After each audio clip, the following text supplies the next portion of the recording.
Assalamualaikum warahmatullahi wabarakatuh.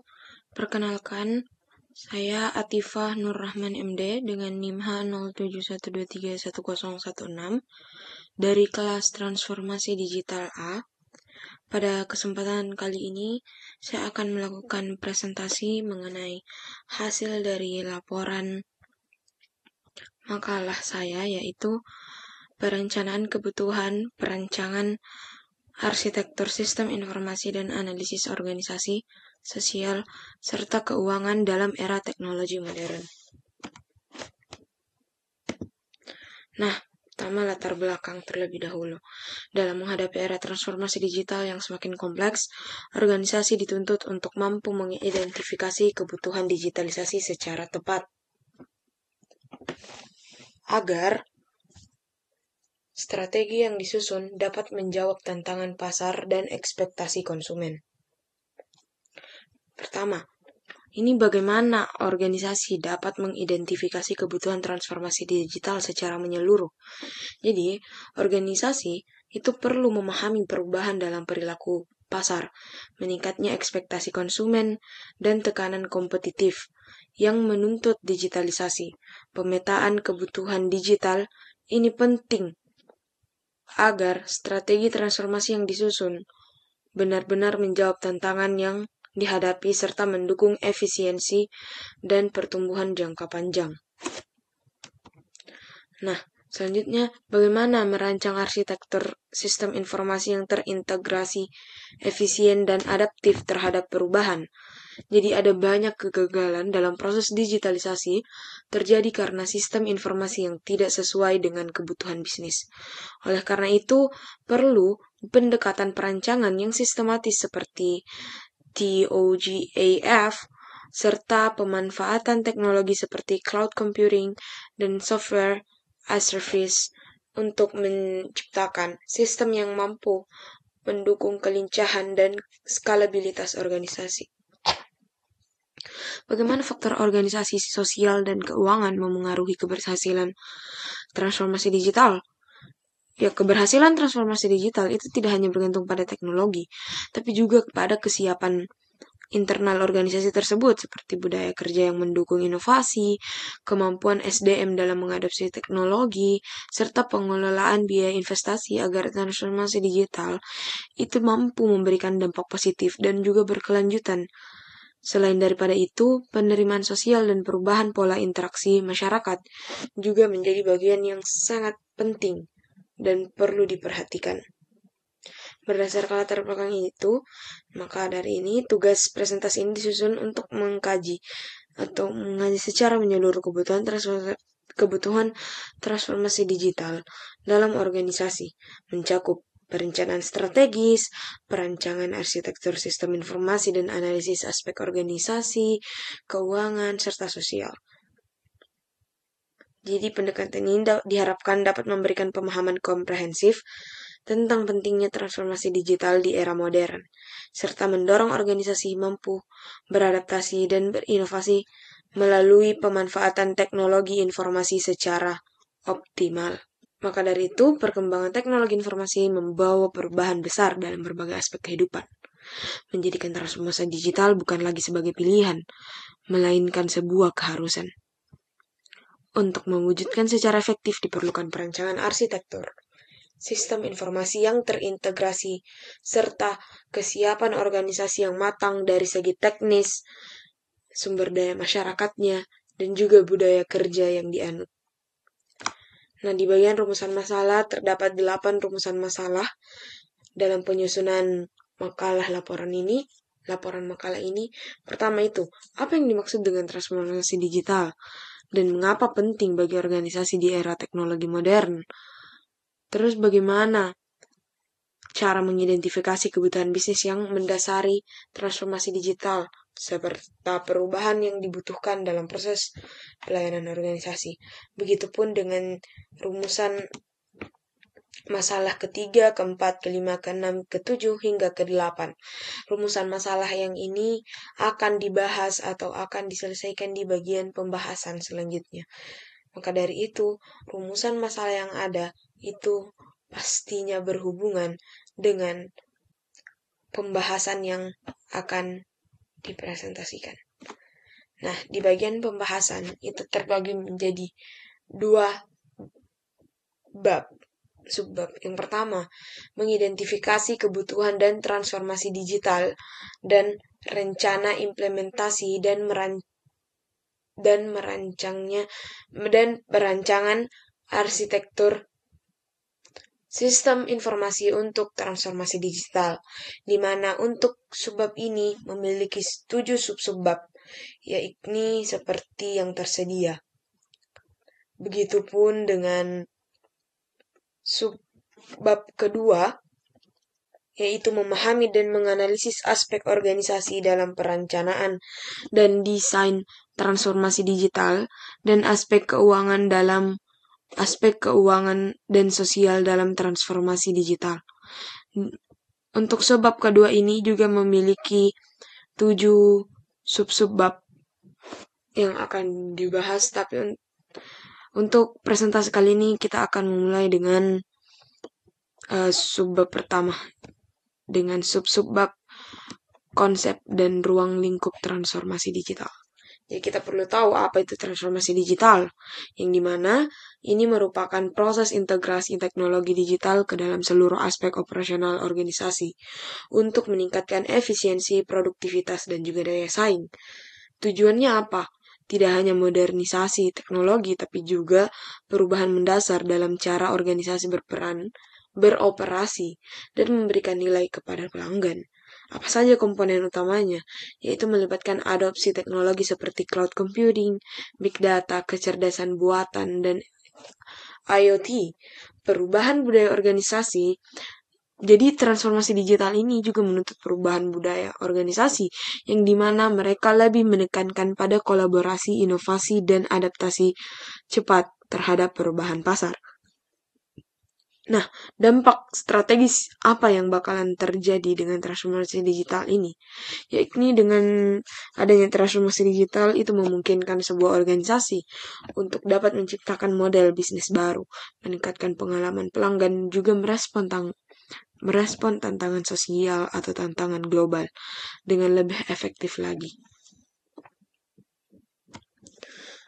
Nah, transformasi digital itu karena merupakan proses strategis yang melibatkan pemanfaatan teknologi digital, maka proses ini itu tidak hanya berfokus pada penggantian perangkat atau sistem yang usang, melainkan pada juga restrukturisasi menyeluruh secara komprehensif terhadap proses bisnis, model kerjanya, dan juga pola pikir organisasi. Di era modern ini, kebutuhan akan efisiensi operasional, kecepatan dalam pengambilan keputusan, kemampuan adaptasi terhadap dinamika pasar itu kan semakin mendesak. Transformasi digital, dengan adanya transformasi digital ini, itu menjawab tantangan tersebut dengan menyediakan alat dan juga pendekatan-pendekatan berbasis teknologi untuk memperkuat daya saing dan juga inovasi. Implementasi teknologi seperti big data, cloud computing, kecerdasan buatan, mempercepat proses analisis, ini kan memungkinkan proses personalisasi layanan serta membuka peluang model bisnis baru yang lebih relevan dengan kebutuhan pelanggan masa kini. Oleh karena itu, transformasi digital menjadi sebuah keniscayaan bagi organisasi yang ingin bertahan dan unggul di tengah disrupsi teknologi yang terus-menerus berkembang hingga saat ini. Selanjutnya, sub-subbab kedua yakni identifikasi kebutuhan bisnis dalam transformasi digital. Kebutuhan bisnis itu kan merupakan hal yang diperlukan sekali dalam organisasi guna mencapai tujuan strategis melalui transformasi digital. Tujuan dari organisasi tersebut. Nah, maka dari itu, ini mencakup pengenalan terhadap masalah yang ada, terus peluang, ataupun keunggulan kompetitif yang ingin dicapai suatu organisasi. Tujuan dari identifikasi kebutuhan bisnis ini adalah untuk menyelaraskan inisiatif digitalisasi dan inisiatif digital dengan strategi organisasi agar investasi teknologi memberikan dampak yang signifikan dan tidak sia-sia. Beberapa komponen utama meliputi proses internal, kebutuhan pelanggan, efisiensi operasional, hingga regulasi yang harus dipatuhi oleh organisasi. Metode identifikasi. Jadi teknik identifikasi dapat dilakukan melalui analisis SWOT atau Strength, Weakness, Opportunities, and Threat, survei ke karyawan dan juga pelanggan, melakukan observasi proses kerja, serta wawancara dengan stakeholder yang penting.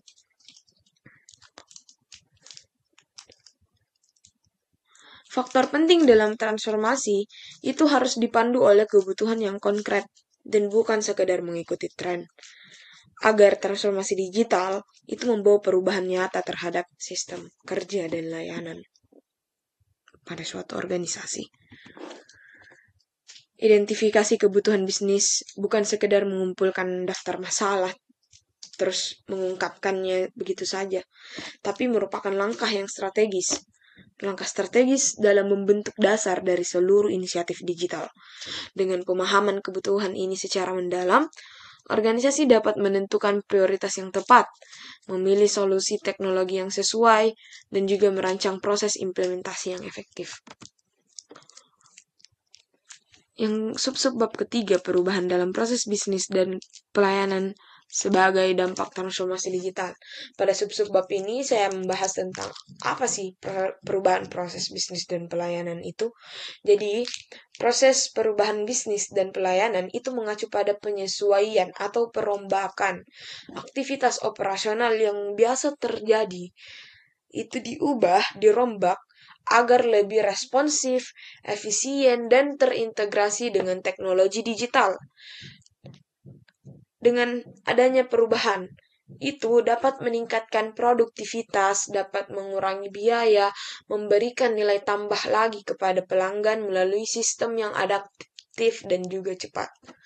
Komponen yang terdampak itu termasuk dalam perubahan seperti alur kerja internal, mekanisme pelayanan pelanggan, sistem dokumentasi dan manajemen data yang lebih otomatis, strategi implementasi pendekatan bertahap dengan mempertimbangkan kesiapan sumber daya manusia, infrastruktur teknologi, informasi, TI, dan budaya organisasi tentunya. Nah, di sini kita penting untuk melakukan monitoring dan evaluasi terhadap setiap perubahan yang terjadi. Karena menyesuaikan proses digitalisasi dengan kebutuhan yang terus berubah dan untuk menghindari kegagalan transformasi yang dilakukan tentunya. Dengan demikian, transformasi digital itu mendorong organisasi untuk secara aktif meninjau kembali proses-proses inti yang mereka miliki, serta menyesuaikan dengan organisasi untuk mengintegrasikan teknologi secara menyeluruh ke dalam proses bisnis dan layanan, sehingga tercipta efisiensi, peningkatan kualitas, dan keunggulan kompetitif yang berkelanjutan. Yang keempat, sub-bab keempat, perencanaan arsitektur sistem informasi. Jadi kita perlu tahu apa itu arsitektur sistem informasi. Jadi, arsitektur sistem informasi itu kerangka kerja konseptual yang menggambarkan struktur dan operasi suatu organisasi, termasuk integrasi antar teknologi informasi dan proses bisnis, bertujuan untuk menjembatani kesenjangan antara strategi bisnis dan implementasi teknologi, serta memastikan bahwa teknologi yang dikembangkan itu selaras dengan kebutuhan organisasi. Komponen utama arsitektur itu meliputi arsitektur bisnis, data, aplikasi, teknologi yang bersama-sama membentuk fondasi sistem informasi. Strategi yang digunakan mencakup pendekatan top-down and bottom-up, serta penggunaan alat bantu visualisasi seperti diagram arsitektur dan peta proses. Nah, maksud dari pendekatan top-down itu adalah berfokus pada perencanaan secara global dan menyeluruh, dimulai dari analisis kebutuhan organisasi secara umum, kemudian menuju ke detail implementasi teknis. Jadi pendekatan ini itu umumnya lebih sesuai dengan organisasi yang lebih besar, memerlukan sistem yang lebih kompleks dan terintegrasi secara menyeluruh atau keseluruhan. Nah, kalau sedangkan yang bottom up itu dia pendekatannya berfokus pada pengembangan sistem dari level komponen individu ataupun unit-unit kecil. Nah, kemudian mereka itu menggabungkan menjadi sistem yang lebih besar. Pendekatan ini itu dapat lebih fleksibel dibandingkan pendekatan sebelumnya dan juga dapat lebih adaptif karena unit-unitnya tidak sekompleks atau organisasinya tidak sekompleks pendekatan sebelumnya. Jadi bottom up ini memungkinkan pengembangan sistem yang lebih responsif lagi terhadap perubahan kebutuhan di tingkat operasional. Di sini juga terdapat berbagai metodologi yang digunakan dalam perancangan arsitektur, seperti metodologi berorientasi objek, berbasis layanan, terus model driven arsitektur, itu juga termasuk metodologinya. Nah, dalam prakteknya, perancangan arsitektur sistem informasi itu memerlukan pemahaman yang mendalam tentang kebutuhan pengguna serta karakteristik teknologi yang akan diterapkan, gitu. Jadi keterkaitan berfungsi sebagai peta jalan digitalisasi yang membantu organisasi dalam mengintegrasikan teknologi baru secara sistematis. Nah, ini itu kan pernah merupakan peta jalan dalam transformasi digital yang tidak hanya menjelaskan elemen-elemen teknis saja, tapi juga menjembatani antara visi bisnis dan implementasi teknologi. Dengan arsitektur yang dirancang secara cermat, organisasi mampu menghadapi kompleksitas digitalisasi dan menciptakan sistem yang adaptif, terintegrasi, serta responsif terhadap perubahan lingkungan bisnis. Di sini itu dia ada dalam dia prinsip-prinsip desain. Jadi ada dua prinsip, yaitu prinsip modularitas yang dimana memungkinkan bagian-bagian dari sistem untuk dikembangkan secara independen, kemudian diintegrasikan menjadi sistem yang utuh. Jadi sendiri-sendiri dulu terus nanti disatukan. Terus ada fleksibilitas. Yang penting prinsip ini itu penting untuk memastikan bahwa sistem dapat dengan mudah disesuaikan dengan perubahan kebutuhan atau teknologi yang ada. Jadi dia mengakomodasi perubahan tanpa harus melakukan perombakan besar pada keseluruhan sistem, yang pada akhirnya mengurangi biaya pengembangan dan juga pemeliharaan. Selanjutnya ada kerangka kerja dan teknologi dalam arsitektur sistem informasi. TOGAF itu the Open Group Architecture Framework merupakan kerangka kerja internasional standar internasional untuk merancang, merencanakan, menerapkan, dan mengelola arsitektur sistem informasi secara efektif dengan tujuan untuk memastikan bahwa seluruh elemen teknologi informasi organisasi selaras dengan tujuan bisnis dan dikelola dengan kerangka sistematis dan juga efisien. Jadi di sini tuh ada juga membahas tentang penerapan teknologi cloud and SaaS.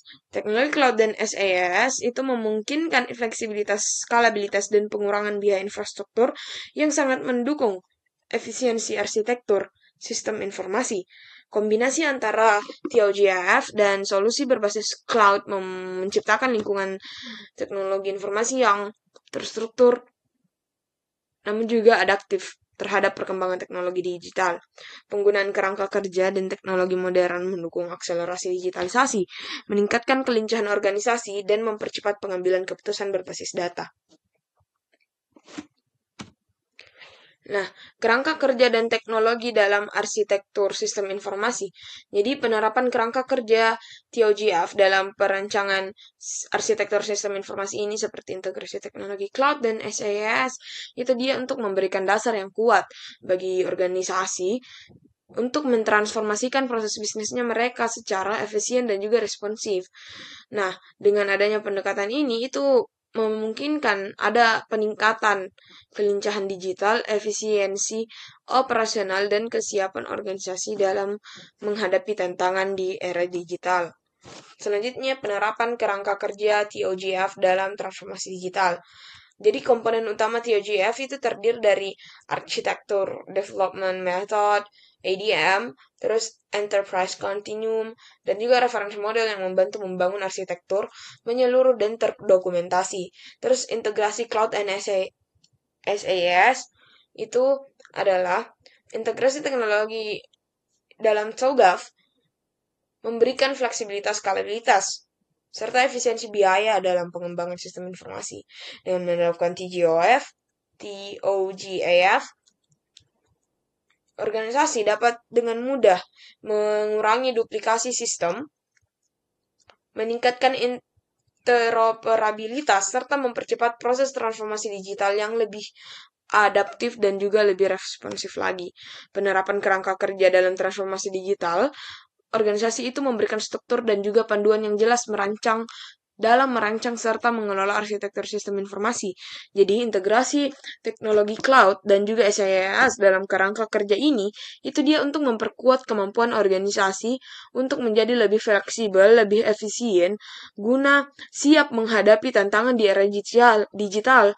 Nah, di mana TOGAF hal ini itu menunjukkan bahwa TOGAF itu bukan hanya kerangka konseptual, tapi juga alat praktis yang mampu menjembatani antara strategi bisnis dan juga realisasi teknologi secara terencana. Dengan penggunaan yang konsisten, TOGF itu mampu memperkuat fondasi digital organisasi untuk jangka panjang. Yang ketujuh, implementasi arsitektur sistem informasi dalam organisasi. Jadi, arsitektur sistem informasi kan itu rancangan menyeluruh, yang dimana menggambarkan struktur komponen-komponen sistem informasi dan bagaimana komponen tersebut saling terhubung, saling berinteraksi satu sama lain untuk mendukung operasi organisasi dengan tujuan menciptakan sistem efisien, terintegrasi, dan mampu menyesuaikan diri. Jadi dia mampu menyesuaikan diri dengan perubahan kebutuhan bisnis dan perkembangan teknologi. Tahapan implementasi. Jadi proses implementasi mencakup perencanaan, desain teknis, pemilihan teknologi, pengujian sistem, serta pelatihan pengguna agar sistem dapat dioperasikan secara efektif. Keberhasilan implementasi arsitektur informasi bergantung pada faktor kolaborasi antar tim, kesiapan infrastruktur, dan komitmen manajemen terhadap transformasi digital. Penerapan kerangka kerja TOGAF dalam transformasi digital itu tidak hanya soal teknologi, tapi juga bagaimana membangun sinergi antara proses di sini subbab yang ketujuh. Maaf, terjadi kesalahan di sini, saya lupa menggantinya. Harusnya di bagian ini itu implementasi arsitektur sistem informasi dalam organisasi. Itu tidak hanya soal teknologi, tapi juga bagaimana membangun sinergi antar proses bisnis manusia dan juga alat digital. Karena kesuksesan itu tidak hanya ditentukan oleh teknologi saja, melainkan kesiapan budaya organisasi dan juga komitmen terhadap pembaruan berkelanjutan. Nah, karena saya tadi bilang di makalah laporan itu terdapat 2 subbab. Nah, ini adalah subbab yang kedua dengan sub-subbab. Antara lain ada 7 sub-subbabnya. Jadi, subbab kedua itu memahami dan menganalisis aspek organisasi dalam perencanaan dan desain transformasi digital dan aspek keuangan dan sosial dalam transformasi digital. Pertama itu pengaruh budaya organisasi dalam transformasi digital. Nah, budaya organisasi mencerminkan nilai, norma, kepercayaan, dan juga perilaku yang berlaku. Perilaku yang berlaku dalam suatu organisasi yang menjadi dasar interaksi dan cara kerja keseluruhan komponen organisasi. Dengan tujuan utama transformasi digital berbasis budaya adalah menciptakan perubahan teknologi yang selaras dengan nilai dan kebiasaan organisasi. Nilai dan simbol yang melekat pada budaya organisasi itu sangat berpengaruh terhadap penerimaan dan juga adopsi teknologi digital oleh para karyawan ataupun para anggota organisasi. Dengan kepemimpinan itu sangat berperan penting dalam membentuk budaya digital dengan memberikan teladan, memberikan contoh yang baik serta mengarahkan visi digitalisasi kepada seluruh anggotanya.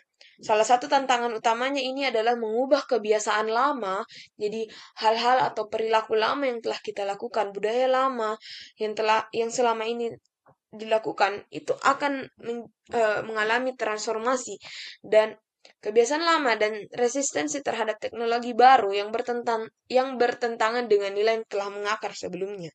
Ini tak jarang untuk dijumpai di suatu organisasi tentunya. Budaya organisasi yang berperan penting dalam menentukan keberhasilan transformasi digital, nilai dan norma yang dianut akan mempengaruhi sikap dan perilaku individu terhadap perubahan teknologi. Nah, tanpa penyesuaian budaya yang matang di bagian ini, itu transformasi digital berisiko gagal karena kurangnya dukungan dari aktor internal. Transformasi digital yang sukses itu selalu berakar pada keselarasan antara teknologi dan juga budaya organisasi. Yang kedua, sebab kedua, peran struktur organisasi dalam implementasi digitalisasi. Pertama, struktur organisasi merupakan kerangka formal yang mengatur peran tanggung jawab dan alur komunikasi di dalam organisasi. Penyesuaian struktur organisasi itu bertujuan untuk menciptakan kelincahan dan pengambilan keputusan serta efisiensi dalam mengintegrasikan teknologi baru. Komponen struktur yang mendukung transformasi digital, struktur hierarkis yang fleksibel peran baru seperti Chief Digital Officer dan unit khusus TI menjadi bagian penting dalam mendukung digitalisasi. Struktur organisasi yang terlalu kaku itu menghambat inovasi, sementara struktur yang adaptif memudahkan pengembangan teknologi dan layanan digital. Dampak perubahan struktur terhadap kinerja organisasi.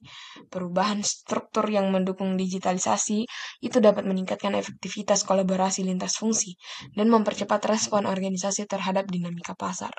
Struktur organisasi memiliki pengaruh signifikan dalam implementasi digitalisasi karena menjadi fondasi dalam membentuk alur kerja dan juga komunikasi. Dengan penyesuaian struktur yang tepat akan memudahkan integrasi teknologi dan mempercepat adaptasi terhadap perubahan digital yang terjadi dalam suatu organisasi. Struktur yang mendukung kolaborasi dan pengambilan keputusan cepat akan memperkuat kemampuan organisasi dalam menghadapi tantangan digital. Struktur yang progresif juga dapat mempercepat inovasi yang menyederhanakan transformasi internal. Oleh sebab itu, organisasi perlu mendesain ulang struktur agar sesuai dengan kebutuhan era digital. Manajemen sumber daya manusia dalam era digital mencakup pengelolaan tenaga kerja dengan pendekatan berbasis teknologi, data, dan juga otomatisasi. Transformasi sumber daya manusia itu juga bertujuan untuk meningkatkan produktivitas, efisiensi, dan juga kemampuan adaptasi tenaga kerja terhadap perubahan teknologi yang ada. Komponen kunci dalam SDM digital itu meliputi rekrutmen digital, pelatihan berbasis e-learning, manajemen kinerja digital, serta penggunaan sistem Human Resource Information System. Tantangan utama terletak pada kurangnya literasi digital, resistensi terhadap perubahan, dan kesenjangan kompetensi antar generasi pekerja. Tentunya, strategi yang efektif melibatkan pelatihan berkelanjutan, kepemimpinan digital dan budaya kerja yang mendukung pembelajaran digital secara berkesinambungan. Jadi manajemen sistem sumber daya manusia ini memang sangat penting dalam memastikan kesiapan tenaga kerja dalam menghadapi perubahan digital. Transformasi digital itu tidak hanya membutuhkan teknologi, tapi juga dia butuh kesiapan manusia itu sendiri dalam mengoperasikan dan beradaptasi dengan teknologi yang ada. Maka dari itu pendekatan manajemen sumber daya manusia itu harus mencakup strategi pelatihan, pengembangan kompetensi, serta integrasi teknologi dalam proses HR. Tanpa penguatan sumber daya manusia yang memadai, organisasi itu tentunya akan sangat kesulitan menjalankan strategi digital secara optimal. Kenapa? Karena sumber daya manusianya akan susah dalam beradaptasi dengan keadaan atau dengan transformasi teknologi yang berkembang pesat saat ini. Maka dari itu investasi pada pengembangan sumber daya manusia sangat menjadi kunci penting, sangat menjadi hal penting atau menjadi kunci yang sangat penting guna daya saing organisasi dalam era transformasi digital. Nah, kesimpulannya, oke, saya akan menjelaskan kenapa saya hanya menjelaskan sampai 2, 3. Jadi pada bagian laporan itu saya memberikan 2 sampai 227 dan saat ini saya mencukupkan hingga melakukan pembahasan di sub-bab 2.2.3 saja. Nah, di sini kesimpulan secara menyeluruh. Jadi transformasi digital karena merupakan proses strategis yang melibatkan perubahan menyeluruh dalam struktur organisasi, proses bisnis dan budaya kerja melalui pemanfaatan teknologi. Keberhasilannya ditentukan oleh perencanaan, kebutuhan yang matang, serta arsitektur sistem informasi yang adaptif dan terintegrasi. Di tingkat organisasi, budaya inovatif, struktur yang fleksibel, dan manajemen sumber daya manusia berbasis kompetensi digital menjadi kunci utama.